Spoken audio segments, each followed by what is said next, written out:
Lady health workers जी सेहत खाते मां पीपीएशआई में ज़म करण वारी तजवीज़ ख़िलाफ़ लेडी हेल्थ वर्कर्स यूनियन जे सॾे ते सजावल में नेशनल प्रेस क्लब अॻियां एहतिजाजी मुज़ाहिरो कयो वियो। वॾे अंग में लेडी हेल्थ वर्कर्स शिरकत करे हुकूमत खां फ़ैसिलो वापसि वठण जो मुतालबो कयो। All Sindh health workers and employees union जे मर्कज़ अॻवान हलीमा लेगारी जे सॾे ते पूरी सिंध जी सजावल में भी ज़िले सदर कनीज़ बतूल ख्वाजा, नायब सदर फातिमा सूफ़, जनरल सेक्रेटरी खेरुन्निसा शोराई, श्रेया ख्वाजा, मारवी सलमान, भान में रज़िया समो जी अॻवानी में वॾे अंग में lady health worker national press club अॻियां एहतिजाजी मुज़ाहिरो करे लेडी हेल्थ वर्कर्स के सेहत खाते मां पीपीएशआई में ज़म करण ख़िलाफ़ नारेबाजी कई। मौके ते लेडी हेल्थ वर्कर्स अॻवाननि चयो त लेडी हेल्थ वर्कर्स 1994 खां मुल्क जे दौरान इलाइक़नि में घर घर वञी मां ॿार जी सेहत, पोलियो वैक्सीनेशन, हिफ़ाज़ती टीकनि, ख़ानदानी मनसूबाबंदी ऐं ॿियनि बुनियादी सिहतुनि जी ख़िदमतुनि जी फराहमी में अहम किरदार अदा करे रहियूं आहिनि। हिननि चयो त हीउ प्रोग्राम अॻूणे वज़ीर आज़म शहीद मोहतरमा बेनज़ीर भुट्टो अवाम दोस्त सोच जो अहम हिसो हुयो, जंहिंजो मक़सद गरीब ऐं पुठिते पियल इलाइक़नि ताईं बुनियादी सिहतुनि जो सहूलियतूं पहुचाइण हो। अॻवाननि पाकिस्तान पीपल्स पार्टी जे चेयरमैन बिलावल भुट्टो ज़रदारी ऐं आसिफा भुट्टो ज़रदारी खे अपील कंदे चयो त शहीद मोहतरमा बेनज़ीर भुट्टो जे शुरू कयल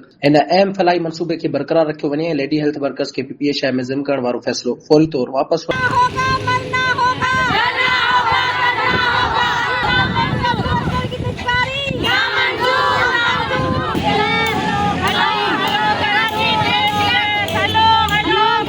कनीस बतुल ख्वाजा LSW ऐं असांजो पहिरीं जेको एहतिजाज थियो वो हैदराबाद में प्रेस क्लब खां शुरू थियो हो। तंहिंखां पोइ असांजो एहतिजाज जेको आहे सो असांजे अस्पतालनि ताईं असां महदूद रखियोसीं। हाणे असांखे जॾहिं का बि उमेदु उन्हनि मां कोन वई, को बि असांजे मसइले जो हल न निकितो, पोइ हाणे जेको एहतिजाज असांजो आहे इहो ज़िले ते असां रखियो आहे, प्रेस क्लबनि ते, डिस्ट्रिक्ट ते।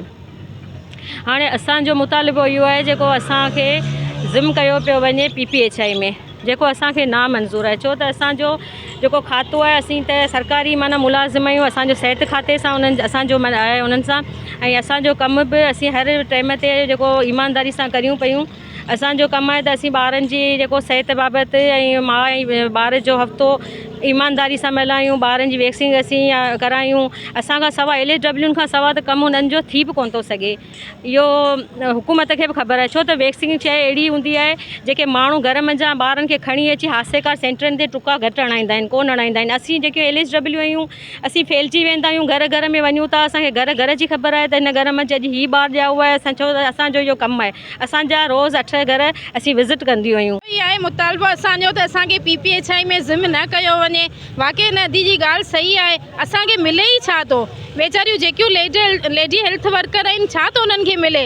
जीअं पोलियो वेचारियूं कनि थियूं त पंहिंजा वेचारी ख़र्चा करे, रक्षा करे, कंहिंखे किथे फील्ड मिले थी, कंहिंखे किथे, पोइ उनजे बावजूद बि सभु माना ॾुख सही करे बि माना हिन प्रोग्राम में ख़ुशि आहिनि। पोइ तव्हां छो, असांखे का तकलीफ़ हुजे तव्हां असांखे PPHI जे हवाले करियो। असांजो प्रोग्राम जहिड़े हवाले सां हले पियो, जीअं हले पियो, ऐं मतिलबु असांखे केतिरियूं मुश्किलातूं पेश अचनि थियूं। असांजूं जेकियूं छोकिरियूं फील्डुनि में वञनि थियूं, उते कुता हुजनि था, छोकिरियुनि खे वेचारियुनि खे कुता पटीनि था, उन्हनि ते ॿियूं मुश्किलातूं केतिरियूं पेश अचनि थियूं। असांखे रेस्पॉन्स न ॾिनो वेंदो आहे किथे किथे फील्डुनि में, पोइ बि असां माना लेडी हेल्थ वर्कर उहो कमु करियूं पिया। पोइ छो असांखे PPHI में ॾिनो पियो वञे? महिरबानी करे असांखे वाक़ई में असांखे मथे इहो ई सभिनी खे चवणो आहे त असांजे लाइ मतिलबु सोचियो वञे, असांखे PPHI जे हवाले न कयो वञे। महिरबानी। 94 में बेनज़ीर भुट्टो साहिबा शुरू कयो हो, जंहिंखे national program all lady health worker रखियूं वयूं, जंहिंमें लेडी हेल्थ वर्कर 1994 में, जॾहिं त असांखे 2012 खां पको कयो वियो। अॼु इहो फ़ैसिलो कयो वियो आहे त ऑल लेडी हेल्थ वर्कर खे PPHI में ज़िम कयो पियो वञे, ऐं PPHI में ऑल लेडी हेल्थ वर्कर खे ज़िम करे ईअं ई सम्झो त असांखे मौत ॾिनो पियो वञे। असां जूं हे भेणूं जेके अॼु हिते गॾु थियूं आहिनि, तव्हां ॾिसो जॾहिं करोना वायरस आई हुई तॾहिं हर माण्हू पंहिंजे घरनि ताईं महदूद थी विया हुआ, पर इहे असांजूं भेणूं लेडी हेल्थ वर्कर जिन पंहिंजे बचनि जो कोन सोचो, जिन पंहिंजे ज़िंदगीनि जो कोन सोचो, घर घर वञी वैक्सीनेशन हिननि कई हुई, जंहिंमें तमामु लेडी हेल्थ वर्करनि जो मौत बि थी वियो हो। अॼु आऊं आसिफा भुट्टो ऐं बिलावल भुट्टो खां इहा अपील थी करियां त बराए महिरबानी असांजे प्रोग्राम खे PPHI जे हवाले न कयो वञे। PPHI असांजे लाइ मौत आहे। अदा बिलावल भुट्टे खां असांखे इहो ई मुतालबा आहिनि त अदा असां ॿुधो हूंदो त जानवरनि जा वापार थींदा आहिनि, जानवर जा वापार थींदा आहिनि, पर इंसाननि जा वापार कोन थींदा आहिनि। अॼु असांजा इंसाननि जा सौदा पिया कया वञनि। अदा बिलावल असीं तव्हांजी माउ तुंहिंजी अम्मी जी निशानियूं हुयूं, असां तव्हांजी बेनज़ीर भुट्टे जूं सुरमियूं हुयूं, असां सां इंसाफ़ कयो वञे, असां तव्हांजी माउ खे जीअं शहीद कयो वियो, अॼु असांजा हक़ ऐं असांजा जेका मुतालबा असांजा शहीद कया पिया वञनि, असांखे शहीद कयो पिया वञे। हीउ बेनज़ीर जो प्रोग्राम आहे, हीउ 1994 खां वठी हलंदो अचे ऐं अॼु जेके PPHI वारा नुमाइंदा PPHI वारा वॾा ऑफिसर चवनि था त हीअ हिननि खे LEW खे ज़ुल्म कयो वेंदो।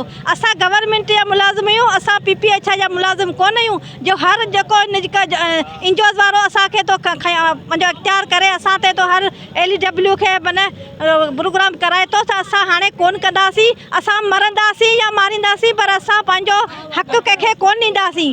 असां गवर्नमेंट जा मुलाज़िम आहियूं, बेनज़ीर जूं निशानियूं मोहतरमा बेनज़ीर शहीद राणी जूं निशानियूं हुयूं, असां उन्हनि जी सुरमियूं हुयूं, असां पंहिंजो हक़ कहिड़ी हालत में बि कोन ॾींदासीं, असीं मरंदासीं या मारींदासीं पर असां पंहिंजो हक़ PPHI जे हवाले कोन ॾींदासीं।